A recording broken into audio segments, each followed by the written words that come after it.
Cyber ક્રાઇમને મળેલી એક મોટી સફળતાની 17 લાખની છેતરપિંડી સાયબર ક્રાઇમ હતો એની તપાસ કરી રહી હતી સાયબર પોલીસ અને એક મોટો જેકપોટ પોલીસના હાથે લાગ્યો છે। એક રશિયનને ઝડપી પાડવામાં આવ્યો છે જે ગેટમેન હતો। ગેટમેન એટલે એ વ્યક્તિ કે જે લૂંટાયેલા એટલે સાયબર ઠગી કરવામાં આવી હોય અથવા તો સાયબર લૂંટ ચલાવવામાં આવી હોય અને જે રૂપિયા જે તે વ્યક્તિ પાસેથી લૂંટવામાં આવ્યા હોય એને અલગ અલગ એકાઉન્ટમાં અમે આપને બતાવીએ છીએ કે કઈ રીતે એ એકાઉન્ટ ભાડે રાખવામાં આવે છે। ક્રાઇમ એલર્ટમાં પણ વિસ્તારથી અમે આપને બતાવ્યું તો બસ એ જ રીતના લોકોના એકાઉન્ટ ભાડે રાખી કયા એકાઉન્ટમાં કેટલા રૂપિયા કોને કેટલા જશે એ જે નક્કી કરનાર વ્યક્તિ હતો એ આ રશિયન છે। પકડાયા પછી પણ તમે એના ઠાઠ જોઈ લો, એના ચહેરા પર સ્મિત છે, પણ એકવાર પોલીસની વ્યવસ્થિત સરભરા થાય પછી એના તેવર જોવા જેવા હશે। શું કહે છે ડીસીપી એ જોઈએ।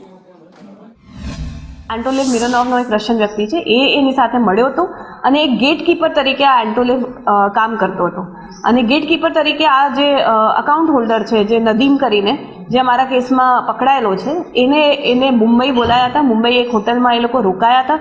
એ દરમિયાન એના પૈસા એના અકાઉન્ટમાં આવ્યા હતા અને પછી આ પૈસા એ અકાઉન્ટમાંથી ક્રિપ્ટોકરન્સી અને અન્ય અકાઉન્ટમાં ટ્રાન્સફર કરવામાં આવ્યા હતા।